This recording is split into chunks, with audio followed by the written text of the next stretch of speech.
hoje então a gente conversa um pouquinho sobre Judas, o Obscuro, do autor inglês Thomas Hardy. Thomas Hardy é um dos grandes nomes da literatura inglesa e do romance vitoriano também. O Hardy viveu até 1928, mas por conta das críticas negativas bem pesadas que ele recebeu aqui por este livro, ele decide parar de escrever romances, né? Então, como eu disse para vocês, este aqui vai ser o último romance de 1895.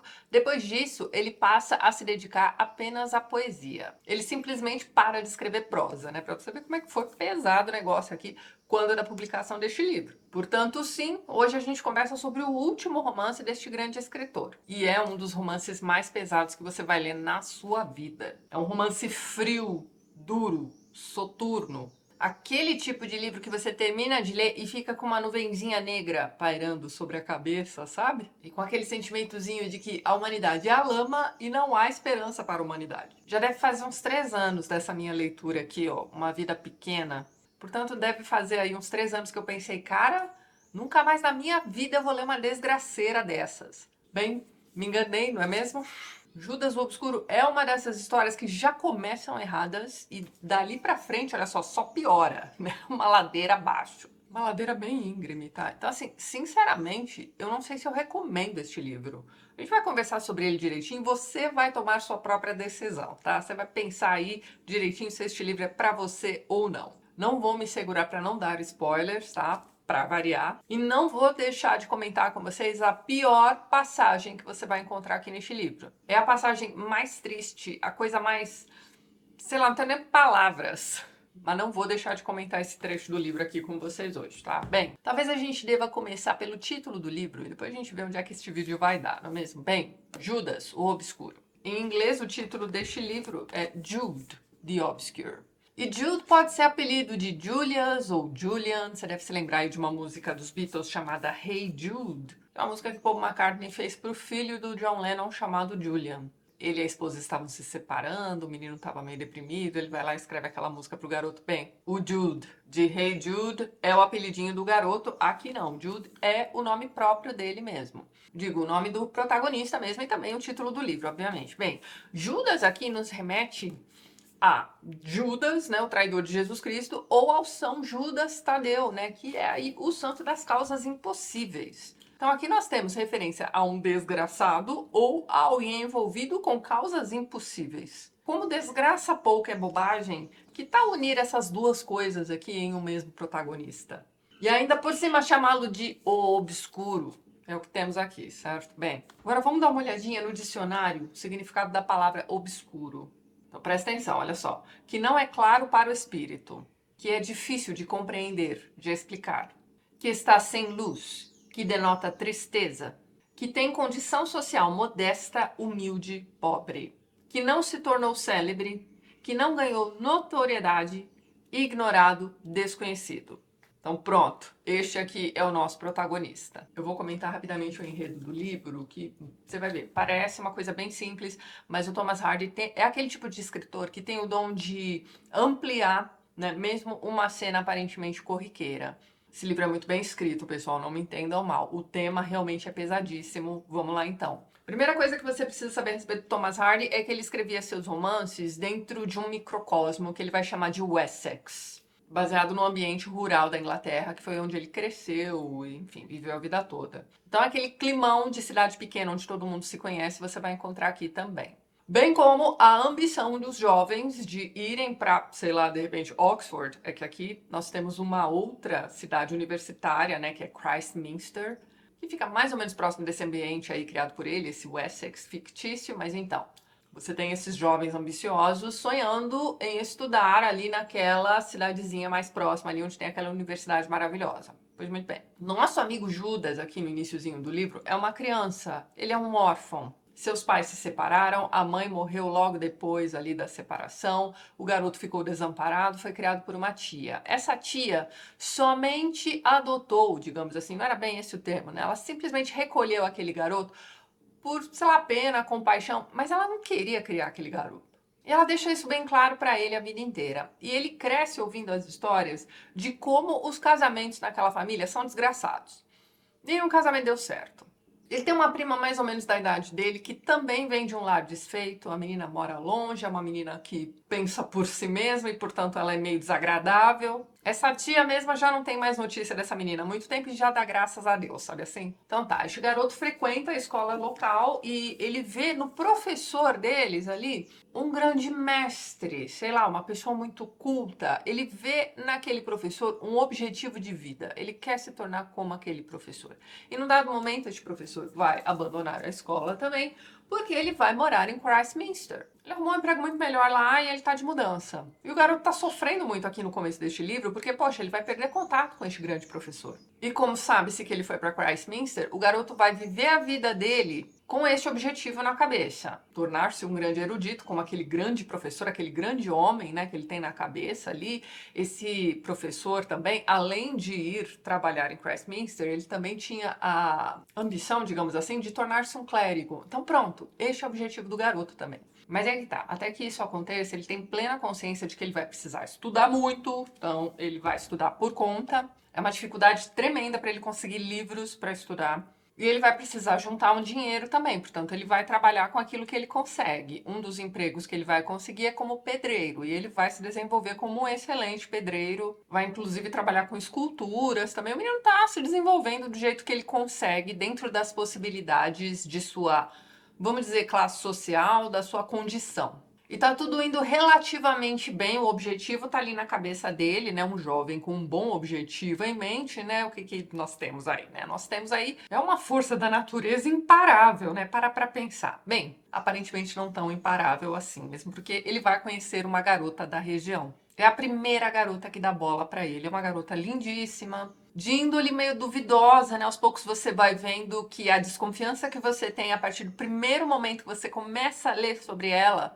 você vê que essa desconfiança tem fundamento. Mas ele é um jovem totalmente inexperiente, totalmente despreparado para a vida, né? De novo, ele cresceu apenas sob a tutoria de uma tia que pouco se importava com esse garoto. Então, quando essa garota percebe que este namoradinho que ela acabou de arrumar na verdade, tem ali um objetivo de ir para aquela cidade universitária, estudar por lá, se tornar um clérigo e tudo mais. Ela diz, preciso dar um jeito nisso. E aí, ouvindo as amigas, ela decide engravidar. E é isso que ela vai fazer. E o garoto, né, como um jovem responsável que é, vai fazer o quê? Vai dizer assim pra ela, ó, então tá, eu não vou mais pra Christminster, a gente fica aqui, vai criar o filho e beleza, a gente casa. Então você precisa imaginar que dentro daquela cidadezinha, aquele microcosmo do Thomas Hardy, isso será um grande escândalo, vai dar um monte de arranca-rabo, o casamento vai sair, tá joia. Só que, sei lá, passam-se uns 2, 3 meses e o Judas chega pra essa moça e vai perguntar pra ela, então, quando é que vai nascer nosso filho? Aí ela vira pra ele e diz, não tô grávida, eu me enganei. A partir deste momento, ele começa a desconfiar ao quadrado da moça. Ele vai notar, por exemplo, que todas as noites, ela, ao desfazer o penteado do dia, tem um cabelo ali um pouco mais mirradinho. E aí ele percebe que ela usava uma trança falsa no cabelo. Ele vai perguntar pra ela, né? Mas o que é isso, né? O que significa isso, né? Eu nunca vi mulher nenhuma usando trança falsa. E aí ela vai dizer que aquilo ali ela aprendeu no seu emprego anterior. Então, meses depois de casada, ele vai descobrir que aquela moça trabalhava em um cabaré. Vá vendo. Só que ela vai dizer que no cabaré ela apenas servia bebidas. Bem, os dois começam a ter umas brigas horrorosas, o casamento não dá certo, ela arruma lá todas as coisas dela, vai embora com a família para a Austrália. E simplesmente abandona nosso amigo Judas. E aí é o seguinte, apesar do grande alívio que ele vai sentir, né, por esta moça tê-lo abandonado, né, sua jovem esposa, ele sabe que eles não foram propriamente divorciados, então fica um negocinho aqui atrás, né, na mente dele. Não, pera lá, a gente não se divorciou, ainda sou casado. Bem, num dado momento ele vai descobrir que aquela prima que ele ouviu a vida inteira, né, a respeito, lá, as histórias horrorosas que a tia contava, também vive em Christminster. Por algum motivo, ele acaba entrando em contato com uma fotografia desta prima e meio que vai se apaixonar pela fotografia. Então pronto, ele tem mais um motivo para ir para Christminster. Num dado momento ele vai encontrar essa prima, que é aquela moça que a gente se condicionou a chamar de mulher à frente de seu tempo, mas na verdade é simplesmente uma jovem fora da curva. Tá lá apaixonadinho por essa prima que é toda divertidona, uma criatura muito diferente da sua esposa. Uma moça que lê muito, que conversa sobre todas as coisas. Bem, tá lá Judas apaixonado, certo? Pois muito bem. Uma vez em Christminster, ele resolve procurar por aquele grande homem, aquele professor maravilhoso de sua infância. E ele não vai sozinho, ele leva essa prima dele junto, né, a Sue.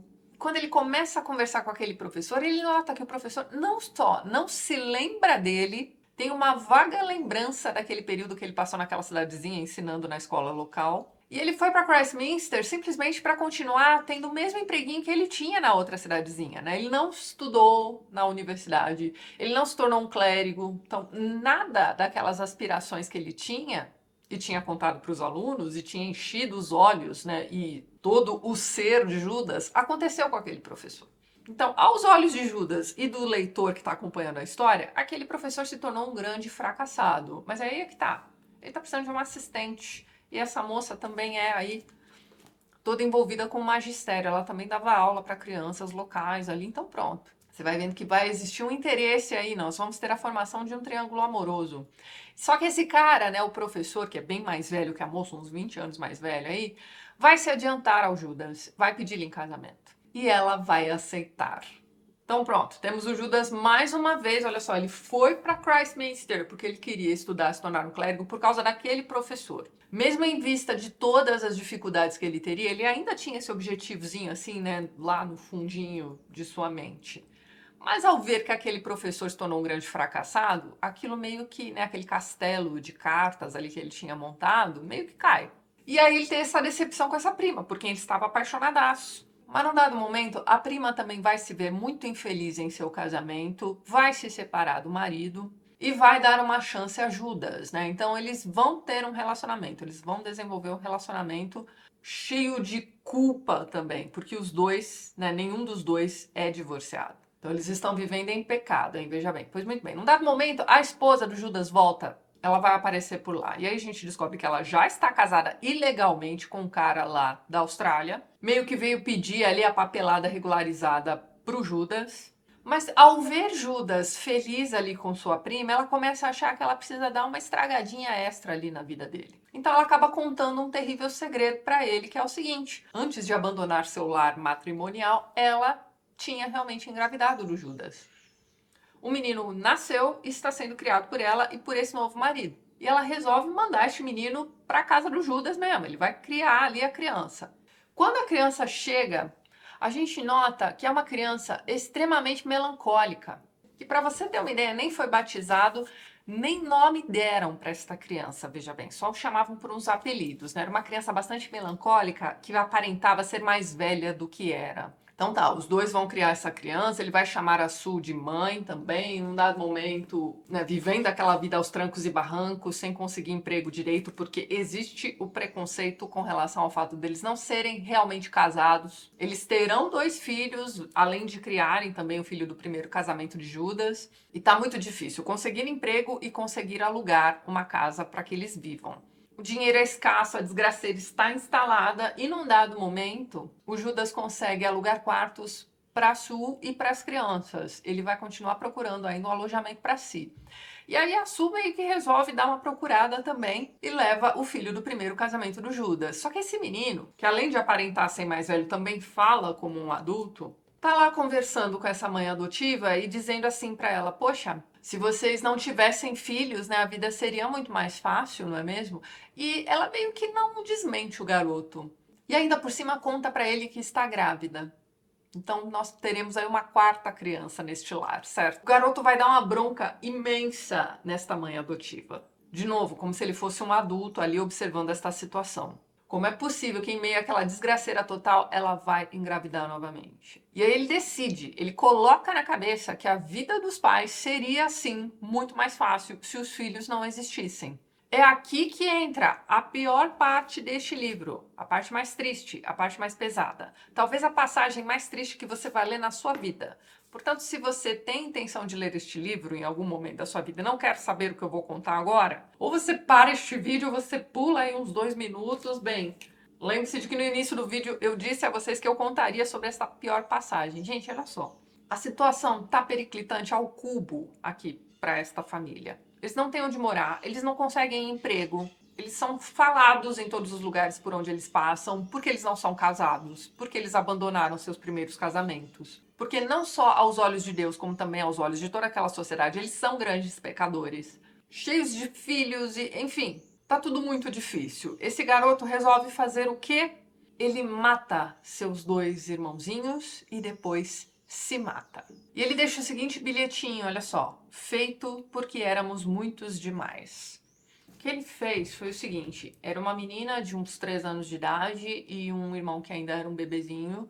Ele enforca essas duas crianças e pendura, né, em uns pregos assim na parede. E depois ele se enforca também. E aí é o seguinte, quem encontra os corpos das crianças é a própria mãe, que estava grávida. Então ela vai ter um choque tão grande, ela vai passar tão mal, que ela vai perder o bebê também. E aí você tem uma cena de um velório muito triste, você tem Judas dizendo isso aqui também, que, cara, olha só, era da natureza dele fazer isso, do filho mais velho, né, do primeiro casamento. O doutor diz que tem visto surgir meninos assim hoje em dia, meninos como não havia antes, resultado das novas maneiras de conceber a vida. Parecem perceber os horrores da vida antes de terem forças para suportá-los. Diz ele que é o começo de um desejo universal de não viver. É um homem de ideias avançadas, mas não nos pode consolar. Você já pensou? É isso que o médico diz a eles. Enfim, o que se segue a isso é uma cena triste de velório dessas crianças, da mãe querendo desesperada desenterrar as crianças para olhar para eles mais uma vez. Ela implora para todo mundo ali presente para que deixem abrir novamente os caixõezinhos das crianças para que elas se despeçam. É um negócio assim que, sério, quando você chega a este trecho do livro, você ainda tem, sei lá, umas 80 páginas para ler e você fica assim, cara, como é que eu vou continuar esta leitura? Como é que eu vou continuar a minha vida depois de ter lido sobre isso? Você começa a dar uma repensada aí, sabe? Tô rindo de nervoso, porque o negócio é simplesmente triste de um tanto que, sério. Aí a mãe vai meio que enlouquecer por falta de termo melhor. Ela vai ter certeza absoluta de que aquilo tudo está acontecendo por castigo, por eles não serem realmente casados, por eles não terem se divorciado de seus primeiros casamentos. Então ela está determinada a voltar para o primeiro marido, que era aquele professor fracassado lá do início do livro. Então, e ela vai fazer isso. Era um casamento insuportável para ela. Aquela tia que criou Judas, né, e tudo mais, é meio que o único parente vivo em comum que eles ainda têm. Ao contar aquelas histórias horrorosas dos casamentos desfeitos ali da família, vira pro menino e diz: olha só, nossa família não tem jeito. Ela é uma solteirona, né? Então, melhor coisa que ela fez, né? E aí, quando ela descobre que o Judas está muito interessado pela prima, ela ainda vai dizer: olha só, esse negócio de casar com o primo não vai dar certo. Além disso, é um casamento feito dentre parentes desta mesma família amaldiçoada. Ela avisa, mas ninguém quer saber, né?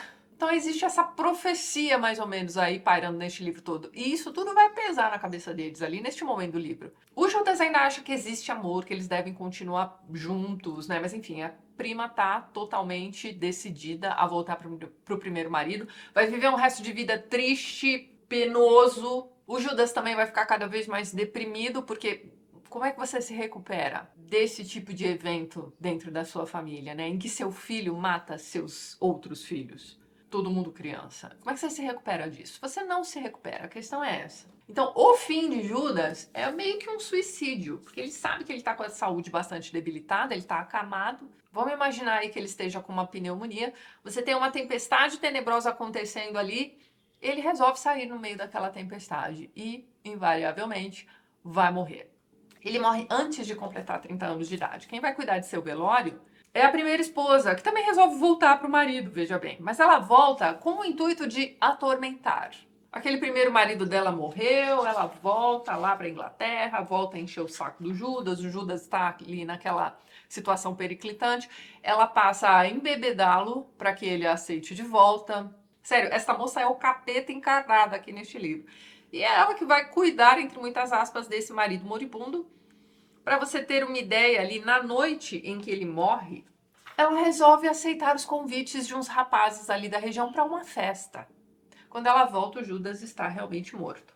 E aí nós temos o velório de Judas. Judas era um rapaz muito bonito. Então tá todo mundo preparando o corpo do rapaz para o velório, e aí você tem uma amiga daquela tia que criou o garoto e tudo mais, ajudando também a preparar tudo, e é essa senhorinha que vai virar para Arabella, né, a esposa, entre aspas, do Judas, e vai dizer isso aqui, ó: que lindo que ele está. E aí a Arabella, né, a esposa, responde isso aqui: sim, é um belo defunto. E é isso. Resumidamente, né, resumida a desgraceira total que você vai ler aqui neste livro, essa é a história de Judas o Obscuro.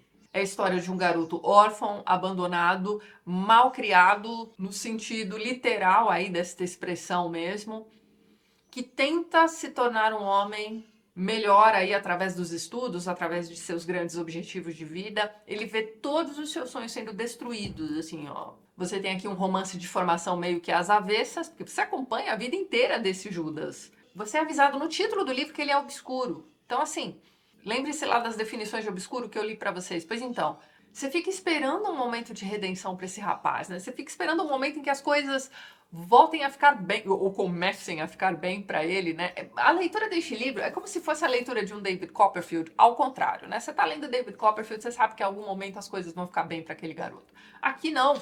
Aqui ele se torna um simulacro de possibilidades que não aconteceram. Para o Thomas Hardy ali, na sua época, né, segunda metade do século XIX, primeira do século XX, Deus teria abandonado a humanidade. Mandou um grande valeu, falou e se retirou. Deixou a humanidade seguir por conta. Então, o que nós temos nos livros do Thomas Hardy é aquela coisa do cada um por si e vamos ver até onde eles conseguem chegar desse jeito. O livro tem um subtítulo, né, Judas o Obscuro. Não sei se vai dar para vocês lerem aí, mas o subtítulo é A Letra Mata. Esse subtítulo será repetido algumas vezes aqui ao longo do livro. E aí nós temos o seguinte: a letra mata foi retirada de Coríntios, capítulo 3, versículo 6, hein? É dito isso aqui, ó. Ele nos capacitou para sermos ministros de uma nova aliança, não da letra, mas do Espírito, pois a letra mata, mas o Espírito vivifica. Numa interpretação teológica aí deste versículo, o que nós temos é o seguinte: nós temos a lei sendo escrita pelo Espírito Santo. E esta lei precisa ser escrita no coração do homem. Então você tem que levar aquilo ali, ó, para a sua vida. Então é o Espírito Santo e a lei determinada por ele, né, que você deve seguir para viver uma vida, né, coerente, de acordo com as leis de Deus, enfim, aquilo ali são as suas diretrizes para o bem viver. E aí me corrijam se eu estiver errada, mas aparentemente esta letra, ao não ser cumprida, né, pode matar. Matar no sentido de prejudicar terrivelmente aquela pessoa que não segue as leis, né, as diretrizes do bem viver. Para Judas Obscuro, aqui a gente pode entender também que a letra mata, ele está falando, na verdade, a respeito das leis que envolvem o viver em sociedade mesmo. Então, este é um livro que critica bastante a questão do casamento mesmo. Então, aquela coisa de que o que Deus uniu, né, o homem não separa, é meio que levado a ferro e fogo aqui. Essa coisa deles terem se separado de seus primeiros casamentos e não se divorciado, ou seja, seguido a lei, faz com que eles vivam com essa culpa. Então a letra mata. Nós temos outras críticas pesadas do Thomas Hardy aqui neste livro, né? Na verdade, o que ele está fazendo aqui é criticando as grandes instituições britânicas de sua época, que são ali a educação superior. Então, nosso amigo Judas é um cara com muita vontade de aprender, é um cara que aprendeu muita coisa sozinho, ele se ensinou, né, através dos livros com os quais ele conseguiu contato. Ele se educou da melhor forma possível, ele tem toda a boa vontade do mundo e toda a vontade de aprender, mas ele não consegue estudar em Christminster. Ele precisa trabalhar como pedreiro para colocar comida dentro de casa. Ele está com 3 filhos, vai ter um quarto, acontece aquela desgraceira toda, mas enfim. Então ele critica aqui também as grandes instituições que esnobam essas pessoas com reais aspirações ao desenvolvimento do intelecto e que, porém, não têm dinheiro suficiente para estudarem ali. Bem, dessa forma ele também está criticando a divisão social da época. Você tem esse jovem pobre que seria um aluno muito melhor do que o filho do rico que está conseguindo frequentar a faculdade que ele gostaria de frequentar. Você tem a instituição do casamento como um todo sendo bastante criticada aqui ao longo do livro, como eu já comentei com vocês, e por tabela ele está criticando também a religião, que é uma grande fonte de culpa aqui para estes personagens. E aquele questionamento invariável que você vai ter quando você chegar àquela cena, quando você entrar no quarto das crianças junto com aquela mãe desesperada. Como é que Deus permite que uma coisa horrorosa daquelas aconteça com crianças? Então, as críticas negativas pesadas que o Thomas Hardy recebe por conta deste livro eram meio que esperadas, não? Mesmo porque aqui você tem um comentário amargo demais a respeito da condição humana. É como se o Thomas Hardy não tivesse filtro aqui ao escrever este livro. Quando Judas é apresentado pra gente como essa criança triste, obscura, que passa despercebida e tudo mais, então, Mas de certa forma ele vai funcionando, ele vai se virando. E aí quando a gente recebe, né, junto com a família que é ao longo da leitura, o filho do primeiro casamento, percebe que aquele garoto é igualzinho ao pai. Mas você vê, né? O Judas segue o caminho da pessoa que funciona, porque ele tem um grande objetivo em sua cabeça, né? Ele tem aquele ídolo, que depois ele descobre que é um fracassado, né? Aquele professor, mas não importa. Ele tem aquilo ali, ele tem aquele norte na cabeça, então ele vai se desenvolvendo em direção àquilo ali. O filho dele, que viveu seus primeiros, sei lá, acho que ele tinha 9 anos quando vai morar com a Sue e com o Judas. Esse filho dele foi criado por aquela mãe que, dane-se, o marido dela era o dono de um cabaré, outro cara que também pouco se importou com aquela criança, e ao contrário do Judas, ele não tinha nenhum ídolo fake, né, pra seguir. Então ele não teve um exemplo superior. E quando ele vai morar com o Judas e com a madrasta, o que é que Judas é? Ele é um pedreiro que rala pra caramba pra conseguir algum dinheiro pra manter a família. A mãe adotiva também é uma restauradora que pouco ganha, pouco se desenvolveu também. Então, assim, o que é que ele vai ter de exemplo na vida? Ele já vem com essa melancolia formada. Então, Judas, enquanto criança, funcionava. O filho dele, não. Quando eu digo que este aqui é um romance de formação às avessas, eu também estou me referindo ao fato de que, além de Judas não se desenvolver, não aprender com seus erros e com as coisas horrorosas que aconteceram em sua vida, ele desiste, né? De forma que o autor deste livro vai destruir o seu protagonista. Este é um cara que será desconstruído ao longo de sua jornada e não construído, como no caso do Bildungsroman normalzinho, romance de formação aí, David Copperfield, que a gente lê aí e acha legalzão, porque realmente aqueles personagens se desenvolvem. Então, não, Judas não se desenvolve, ele se destrói. Existe uma questão de determinismo aqui neste livro também, porque a partir do momento em que aquela tia começa a contar que os casamentos naquela família estão todos fadados ao fracasso, ao término do livro você se lembra disso e você percebe que você já sabia que ele tinha um problema de hereditariedade.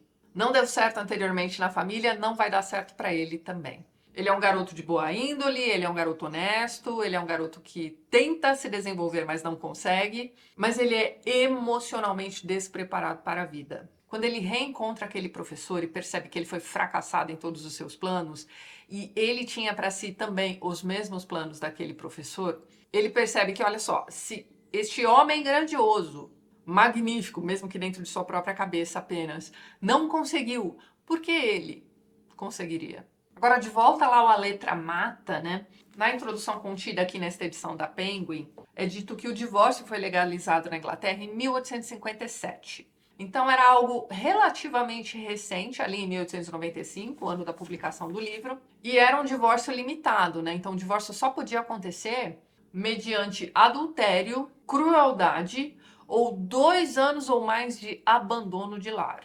E é dito aqui também que o divórcio, quando pedido pelas mulheres, era bem mais difícil de sair do que quando era pedido, né, eram pedidos pelos homens. Mas de qualquer forma, nesta época, o divórcio já era bem possível.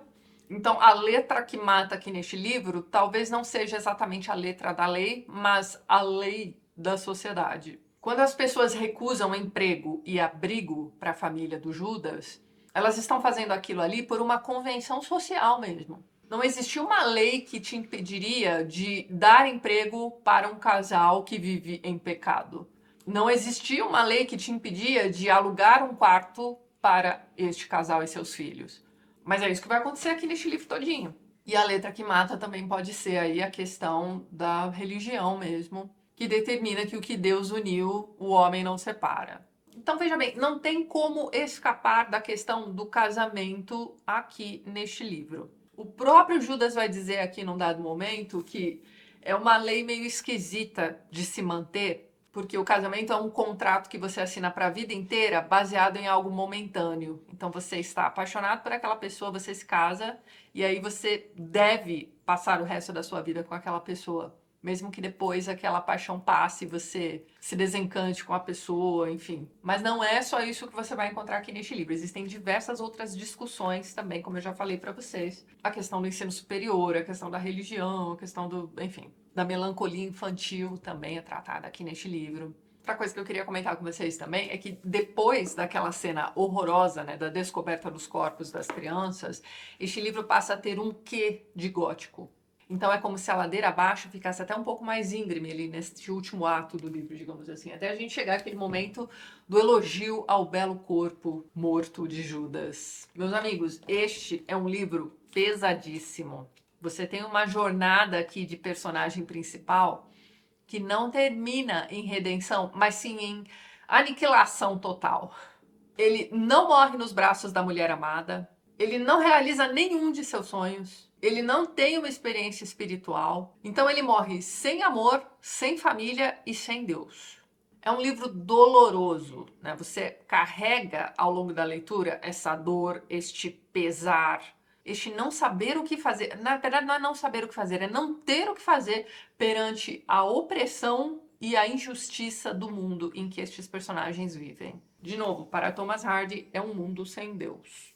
E aí, sem Deus, você pode entender também como sem esperança, sem saída, né? Quando você chega ao fundo do poço, né? O único caminho possível é para cima ou ficar paradinho lá no fundo do poço, né? Judas, infelizmente, resolve ficar paradinho lá no fundo do poço. E é isso, meus amigos. Agora você aí decida se este é o livro para você. Não é um livro ruim, é um livro muito bem escrito, né? Os personagens são bem desenvolvidos, as conversas entre eles são muito boas. As discussões levantadas aqui no livro também são interessantes. É um retrato da época, tá? Isso também é um dos detalhes que faz de um livro clássico, né? O livro que faz um retrato de sua época e nos mostra como é que aquelas pessoas viviam naquele tempo e, né, ao mesmo tempo levanta um espelho para que a gente observe como é que nós vivemos o nosso tempo. E analise direitinho se de um século e meio, mais ou menos, para cá, a coisa melhorou ou não. Se você tem estômago para cenas fortes deste livro, é um livro que vale bastante a leitura. Apesar da nuvenzinha negra que continua pairando sobre mim depois desta leitura, e agora folheando de novo enquanto converso com vocês e tudo mais, gente, olha só, é um bom livro, mas é um retrato negativo demais da sociedade. Então pense bem direitinho aí no momento em que você estiver ao pegar um livro como este. É um livro pessimista. Não há esperança para a humanidade aqui neste universo do Thomas Hardy. Ele mostrou um lado B pesado demais aqui pra gente. E como lado A, eu estou pensando em livros como David Copperfield do Charles Dickens também, né? Um conhecido romancista vitoriano. Então, talvez este contraste seja interessante aí para você manter em mente durante a leitura de Judas. A personagem da Sue é muito interessante de se acompanhar aqui neste livro. Esta moça que era cheia de vida, cheia de ideias, que se virava muito bem sozinha e que, de repente, se vê presa em um matrimônio porque ela quis. E é tão triste quando a gente acompanha o retorno dela para aquele casamento por uma força maior, né? Ela entende que é uma força maior, ela entende que toda aquela desgraça aconteceu por ter abandonado aquele marido e ficado com Judas. Ela se acaba, né? Dito que ela envelhece demais aqui nos últimos anos, né, em que a história se passa. Depois de ter perdido os filhos daquela forma horrorosa e de ter voltado àquele primeiro casamento. Enfim.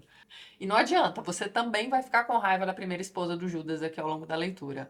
É outra personagem fascinante pelo bizarro que é. Sério, é de ficar besta, é de desacreditar nas coisas que essa mulher faz aqui ao longo deste livro. É um livro interessante, pessoal. Então, se você ficou intrigado, se você ficou com vontade de ler este livro, apesar dos meus avisos de que sim, é um livro pesadaço e etc., eu contei para vocês a pior cena que vocês vão encontrar aqui neste livro, e provavelmente em qualquer livro que você vá ler em sua vida. Cara, são crianças. Você tem que pensar nisso aí quando você estiver lendo este livro. Por mais adultinho que aquele primeiro filho do Judas pareça, é uma criança. Enfim, eu vou deixar o link para onde vocês podem encontrar este livro na descrição do vídeo, no comentário fixo lá embaixo também. Lembre-se de que ao adquirir quaisquer itens a partir do link que eu deixar lá embaixo, né, pode ser este livro ou qualquer outro, você acaba gerando uma comissão aqui para o canal sem gastar nenhum centavo a mais. Então esta é uma das formas que você tem de ajudar o TLT também. Mas é isso então, pessoal. Fica aqui esta talvez recomendação para vocês. Eu vou deixar o link também para onde vocês podem encontrar a edição original em inglês, né? A tradução que nós temos nesta edição é uma tradução até bem interessante, principalmente ali no início do livro, o tradutor optou por ser bastante fiel ao estilo do autor no que tange ali a escolha de vocabulário. Então parece rebuscado demais aqui no início do livro, mas aos poucos você vai se acostumando. No fim das contas é uma tradução muito boa também. Mas para quem prefere ler no original, também vou deixar este link para vocês lá embaixo. E é isso então.